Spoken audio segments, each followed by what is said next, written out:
Hello, my name is Marcus. I'm the compiler of a collection of therapy quotes entitled Psychoanalytic Self-Awareness Quotes. This is TQ 485. Therapy quote number 485. Normally, by about 6 months of age, the baby has achieved a rudimentary sense of mother as a whole person with good and bad aspects, who is generally seen as good and needs satisfying. This takes place when the good, pleasurable, satisfying experiences outweigh the bad ones, such that there is little credence to the infant's paranoid fantasies of being persecuted and devoured. When the depressive position is achieved, introjection comes to outweigh projection as the primary defense mechanism. The baby wants to take in those needed and good qualities of mother. Ambivalence functions as a defensive holding place, less primitive than outright splitting, in which the infant has the opportunity to work through the conflicts that characterize the depressive position. Gratitude and guilt enter the psychological picture. Klein also adds to the understanding of mourning by suggesting that the task of mourning is to restore the inner world of good objects that had been achieved in the depressive position. She also believed that new object relations in the adult's world could aid in this process, just as it was the goodness of the mother that helped the baby overcome the earlier phase. Okay, so we have a fair bit of jargon here. Melanie Klein has the theory that the baby after birth, from birth to 6 months in particular, during the stage of symbiosis, that's the extended womb. So remember, we have the actual womb, but because humans come out of the womb too early, we create this extended womb from birth to 6 months. This extended womb is called the stage of symbiosis, the stage of undifferentiation. There's a fusion there. The child doesn't know where he ends and his mother begins. And this is meant to be as important for the psychological birth as the actual physical womb was for the biological birth. So this needs, during this time from birth to 6 months, it needs to be as safe and warm and satisfying, pretty much as it was in the womb. And it's an extended womb. So it's, maybe someone can think of it as really it needs to be a womb psychically in terms of warmth and comfort, the child's needs getting met. Remember, in the actual womb, all of the child's needs were met. Likewise, during this extended womb, all of the child's needs need to be met. So the mother needs to be attuned, right? And the earlier video said that natural feeding can facilitate mother's connection to the baby.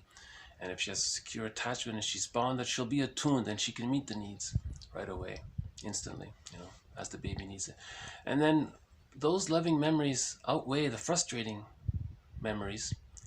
Then the child can bring together the split images of his mother that he had from birth to 6 months to survive that time into a whole representation of her.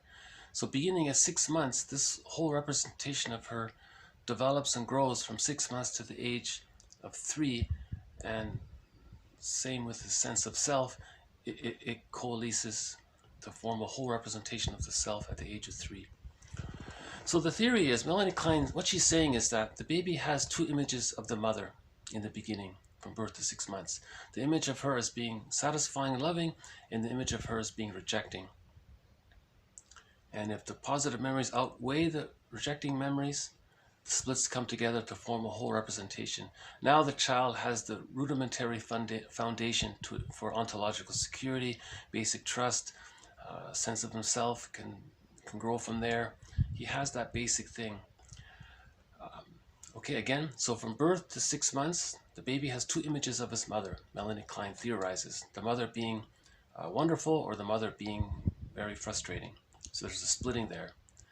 Now, if the negative memories outweigh the positive memories, then the 2 images don't get to come together. They stay there. That's a developmental trauma.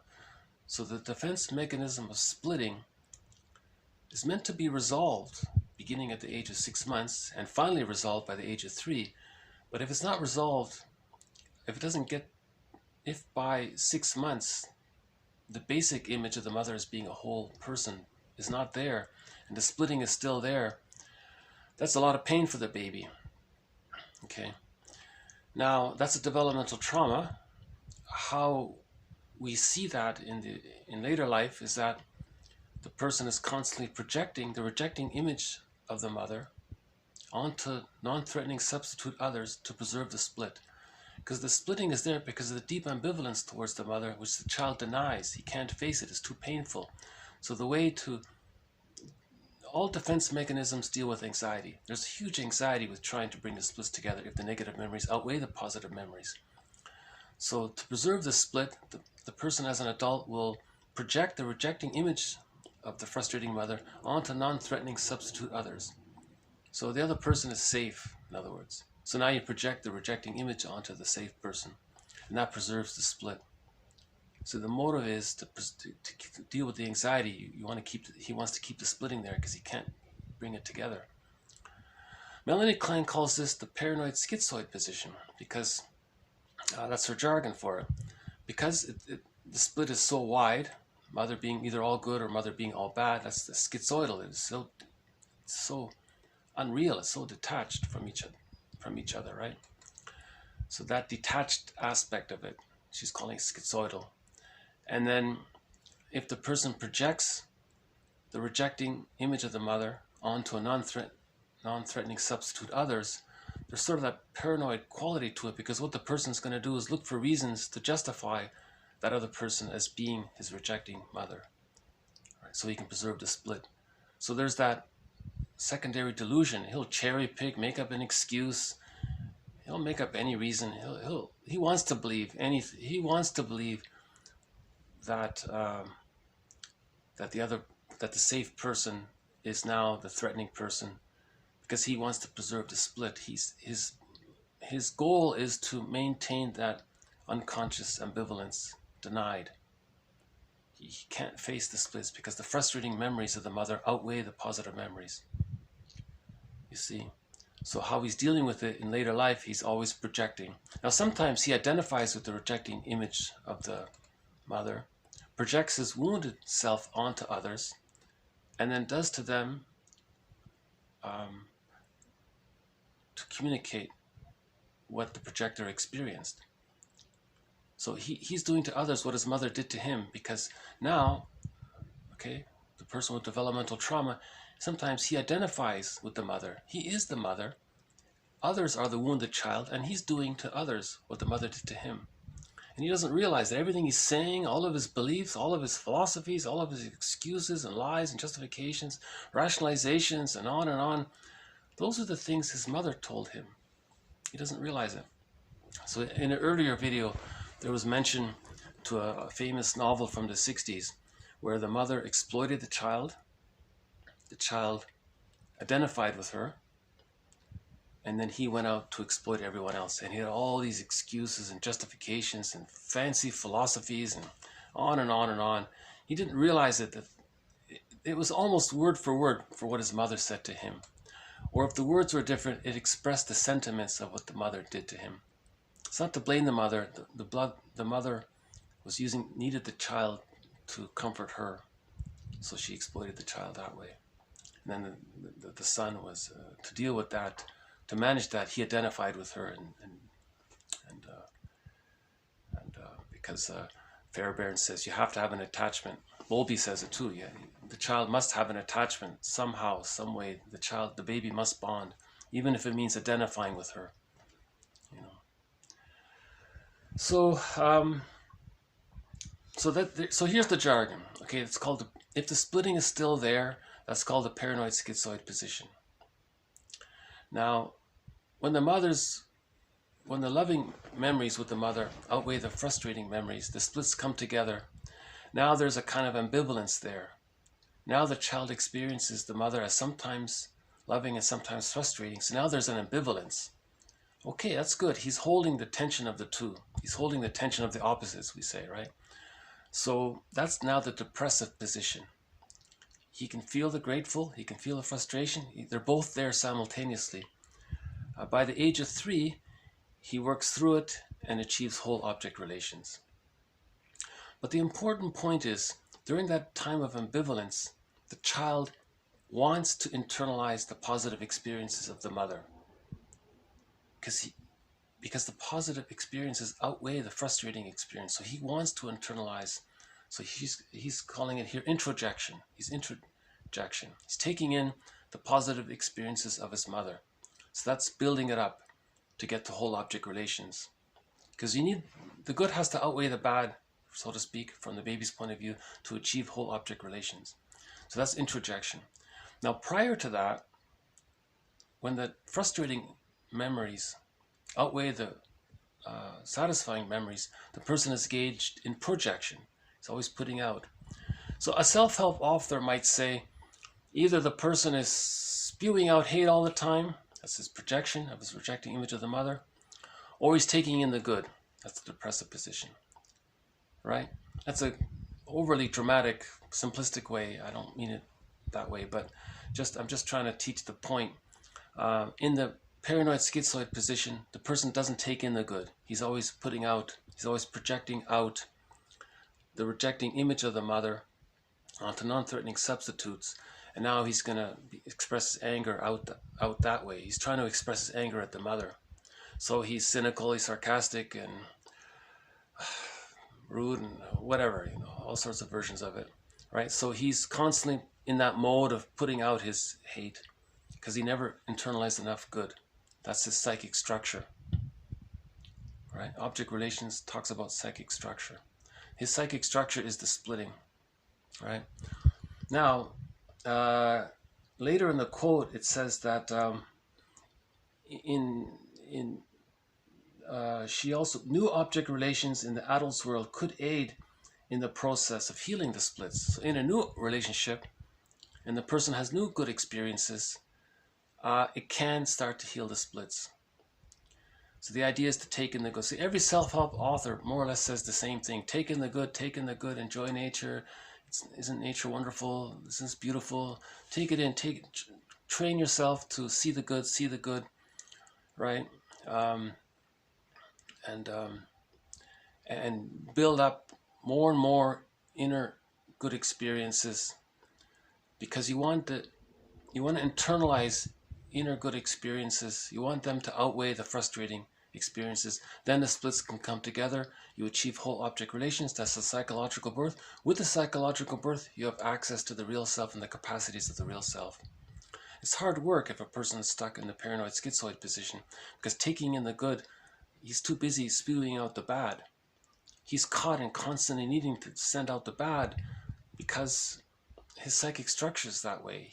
His negative memories. The theory is, Klein says, the positive memories need to outweigh the frustrating memories to achieve whole object relations. Right? Okay, so I'll just do a quick read through again. Normally by about 6 months of age. Okay, so there's that 6 months of age. The stage of symbiosis is from birth to 6 months. At 6 months, the baby hatches. He begins the hatching out process from 6 months out of the symbiotic egg. That's the psychological womb. He's in the psychological womb, in terms of psychic, referring to the psychic realm. He's in the psychological womb from birth to 6 months.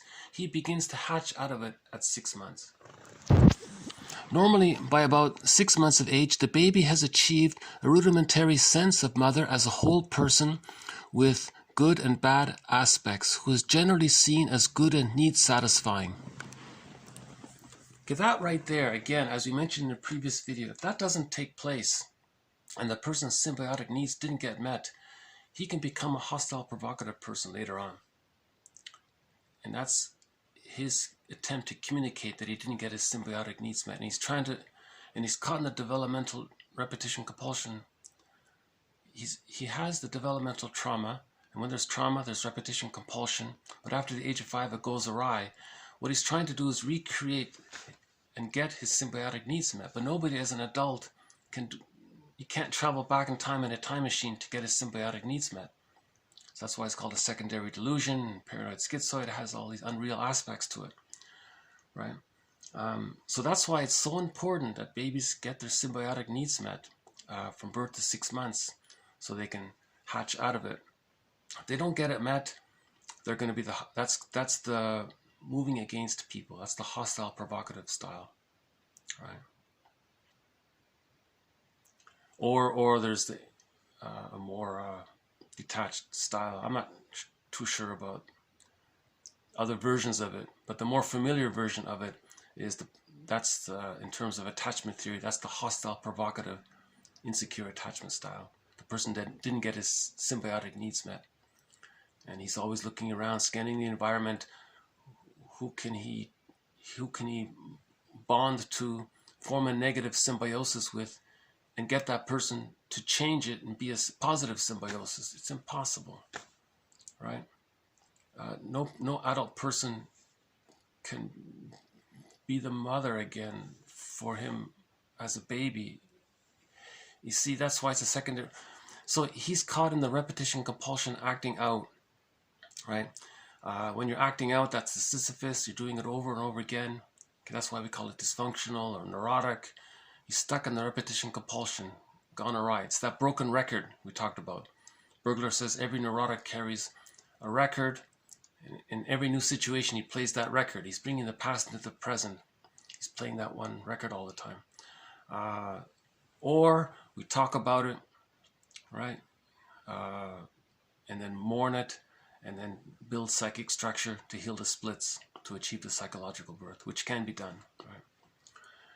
So, okay, let's move on. So that's normally by about 6 months of age, the baby has achieved a rudimentary sense of mother as a whole person with good and bad aspects, who is generally seen as good and needs satisfying. Okay, again, that phase right there, that good enough phase from birth to 6 months, that's needed. That's the foundation. That's needed to work through the phases that follow. The differentiation, the practicing, the rapprochement, and then on to whole object relations, then the psychological birth. If you don't have that basic, everything he's doing afterwards is a repetition, compulsion of the trauma of the first 6 months. That's the theory, right? Now, the mother can heal it before the age of 5. So it is possible to heal it. But after 5, it can't be done. He has to go to do some kind of therapeutic process to repair that. Right. Okay, so the positive symbiosis. This takes place when the good, pleasurable, satisfying experiences outweigh the bad ones, such that there is little credence to the infant's paranoid fantasies of being persecuted and devoured. So Klein theorizes, as shown in fairy tales, that during that stage of symbiosis from birth to 6 months, the mother is a fairy godmother, or the mother is a devouring animal or a devouring witch. So the theory is the child has this fear that he might be devoured or persecuted and all that, as expressed in fairy tales. That's the defense mechanism of splitting. Remember, fairy tales and myths are true on the inside, not on the outside. The actual mother is not going to do such a terrible thing, but the child's representation of the mother psychically is like that, as expressed in fairy tales. So we're talking about the baby's point of view. The baby's so small and helpless and tiny. From the baby's point of view, the mother's like a giant. And if she's rejecting, it's a very dangerous creature. So the child creates a frightening image of the mother. And that image can take dozens, hundreds of forms. It doesn't matter, really. Right? But by the age of 6 months, okay, the baby gets it. The mother's not a devouring creature, like the witch in Hansel and Gretel, going to eat the children. See, that's these fairy tales are meant to heal the splits, to get people to be aware of the splits, to see the unreality, to see how it's a secondary delusion. That's why it's so exaggerated and unreal. It's trying to depict, it's an attempt to depict what's going on in the psychic world. Melanie Klein says we live in 2 worlds, the actual world, external world, and this inner world. So we're trying to get to know this inner world and what's going on there. And all that we have are theories and jargon and fairy tales and myths. That's all we really have, right? It's never really a perfect science, right? It's a kind of it's inference and speculation, and so that's what we get into art and poetry, and we're trying to capture this inner world so we can heal the splits, right?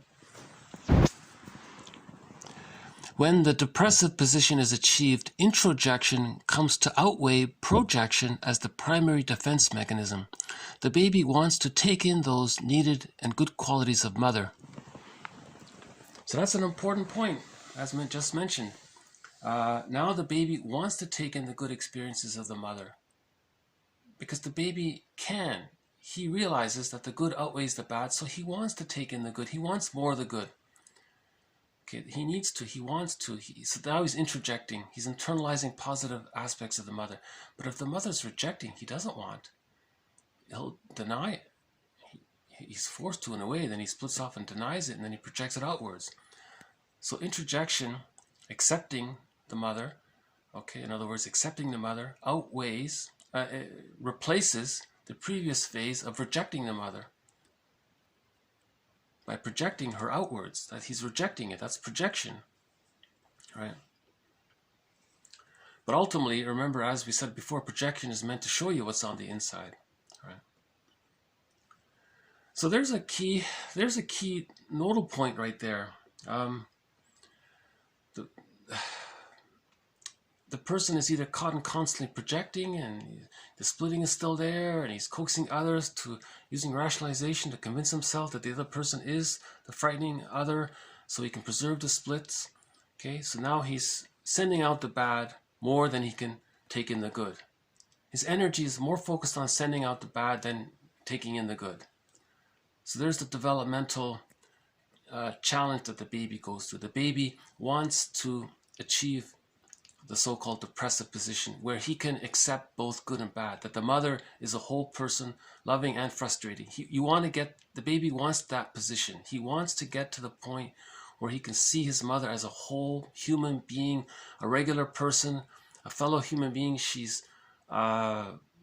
just like all of us. She's a person, and she's has good things about her to offer, and she's wounded, so there's frustrating things or things she doesn't know about herself.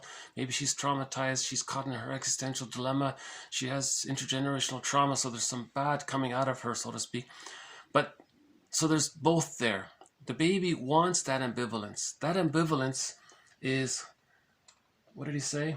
It's that holding place. It's this holding. The baby wants this. You want to get to that holding place where the baby has enough of the good,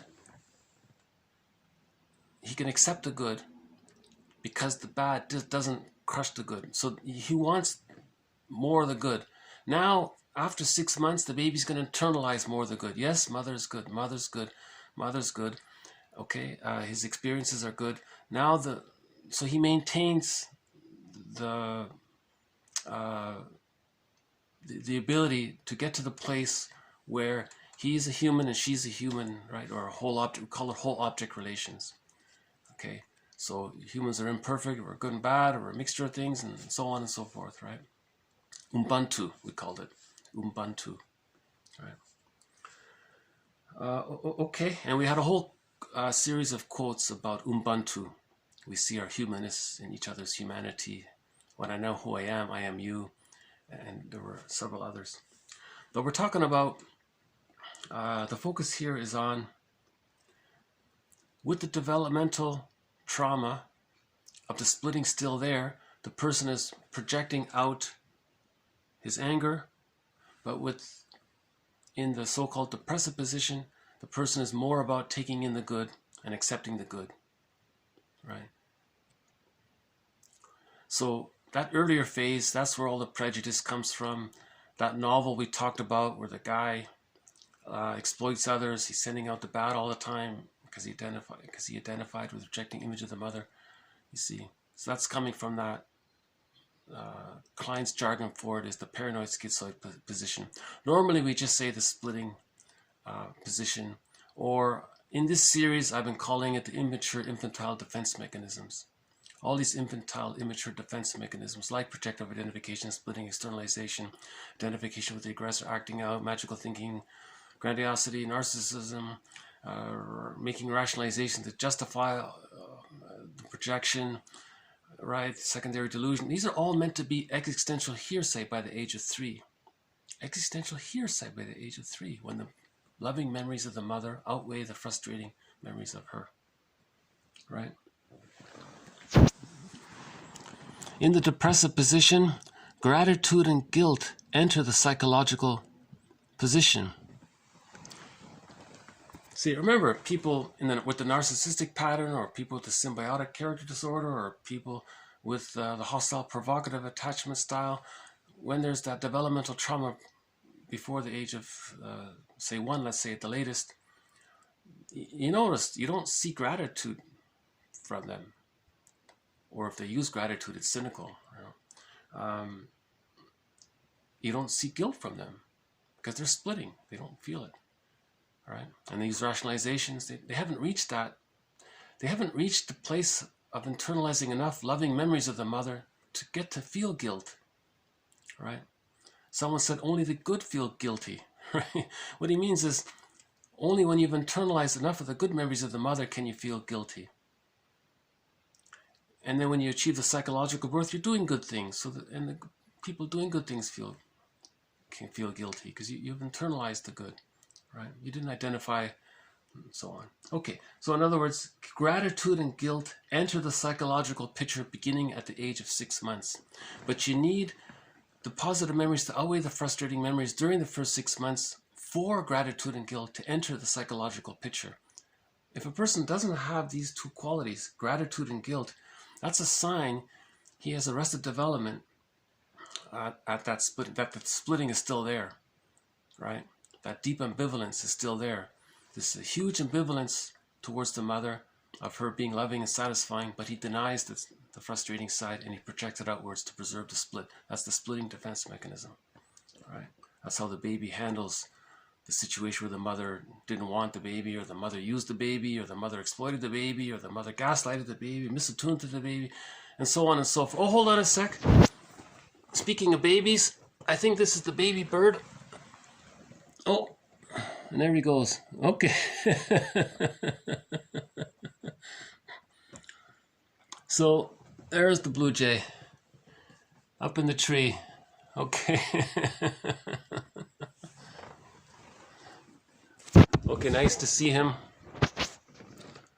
Speaking of children, I think that's the baby in the family. As far as I know, there's 3 blue jays over there somewhere.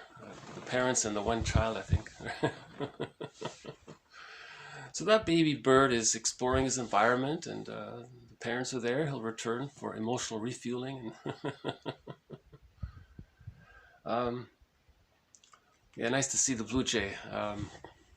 This is a heavy topic. I know this is a very emotionally loaded topic, because it's a person with a narcissistic pattern or all these other disorders of the self. It's a painful realization to realize that mother may have been, that when they were a baby, their experience with the mother was more frustrating than it was rewarding. A clue to that is if the person sounds like the mother. A clue to that is if the person's exploitative, if he's thinks all these negative thoughts about others and the world, and that's a clue that he's identified with the mother. In a nutshell, a self-help author might say, anyone who's cynical, sarcastic, sardonic, has all these awful negative things to say, and the trolls, and on and on and on. That kind of thing, that's probably a quick way to ask yourself, or to the consideration that the person as a baby had more negative experiences than loving experiences with the mother, if as an adult they're so negative and cynical all the time. Right? That means they've identified with the aggressor. That's the splitting. Identification with the aggressor comes from the splitting defense mechanism, because a person can't hold that split. That's one way to deal with the splitting defense mechanism. You can project the rejecting image of the frustrating mothers onto non-threatening substitute others, or you can identify with it. That's 2 ways of dealing with that splitting. Right. Okay. So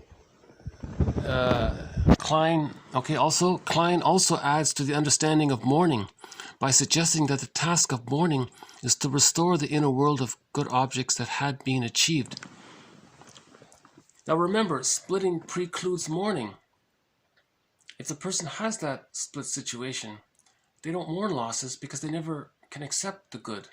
They're too caught either projecting the bad or identifying with the frustrating memories of the mother. They're too stuck there. Their life force is connected to that too much. So they can't mourn any losses because there is no good from their point of view, right? So, as we said in previous videos, the work of therapy is to heal the splits so that mourning can take place to achieve the psychological birth. To do in later life what should have occurred by the age of 3 in babyhood time, right? And from the psychic world point of view.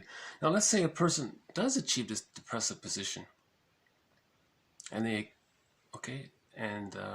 experience a loss. They can mourn the loss because you're restoring, because you're considering the good and bad with the person. You're able to see the person. You have to see the person as a whole person in order to mourn the loss of that person.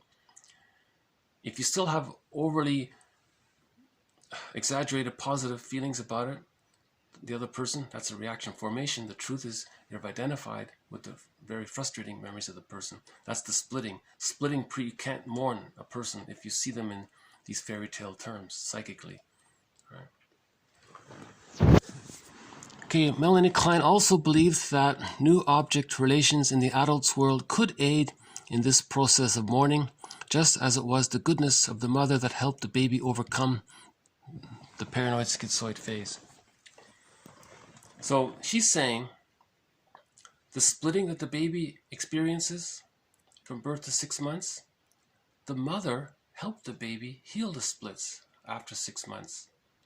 So the mother helped the baby heal the splits. Now, as an adult in therapy, the therapist helps the client heal the splits. Same idea. It can be done in the therapeutic process. Right.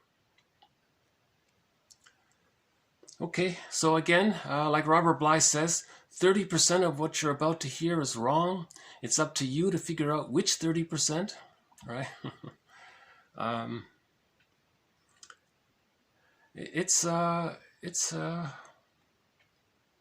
Melanie Klein, to my mind, is Melanie Klein and Fairbairn, to my mind, are the founders of object relations theory. And then Masterson is the one that really brought it forth and presented it, made it clear.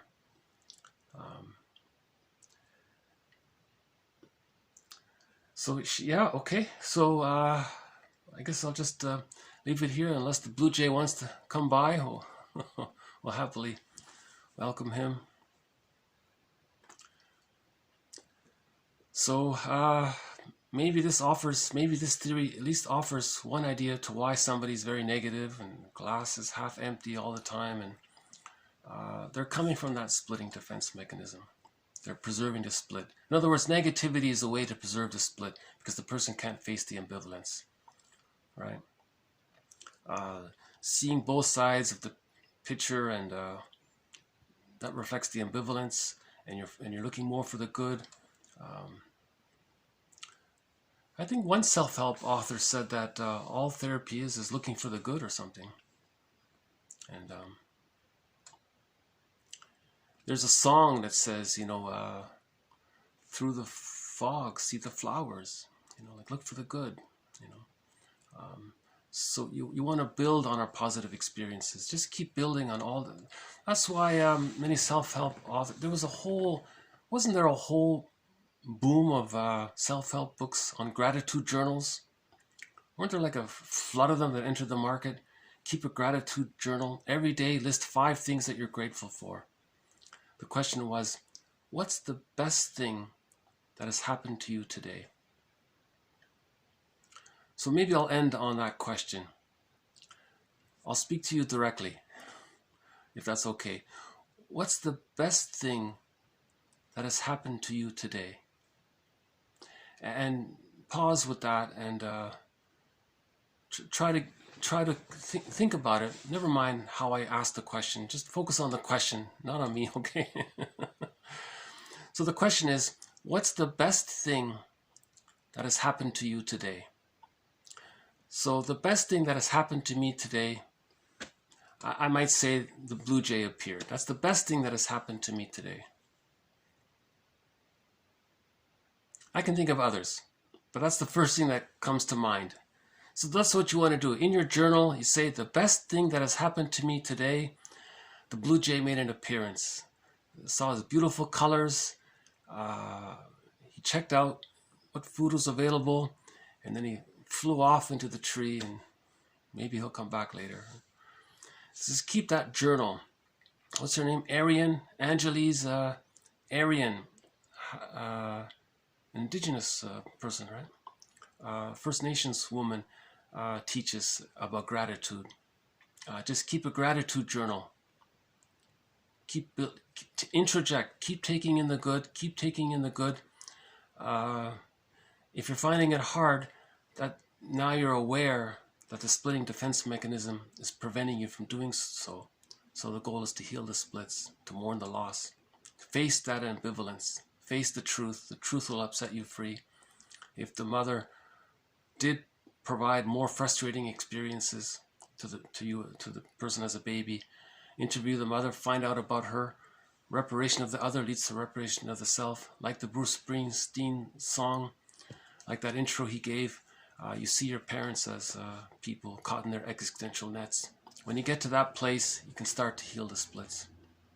And then you can take in the good more and more. And then it's a wonderful world and a beautiful world and so on. Right? Okay, I'll just leave it here. Thank you very much. This has been a little bit on Melanie Klein's theory of what in her terms of jargon is the paranoid schizoid position from birth to 6 months, the splitting defense mechanism, and then reaching the depressive position from 6 months onwards, where the person is seen as a whole person, both good and bad. All right. Okay, more from Melanie Klein will come in future videos. I hope this has been informative. There's this topic of splitting has been covered in many of the videos up to this point, so that's available. Okay, once again, thank you very much. This has been TQ485. More to follow. Thank you. What's the best thing that has happened to you today?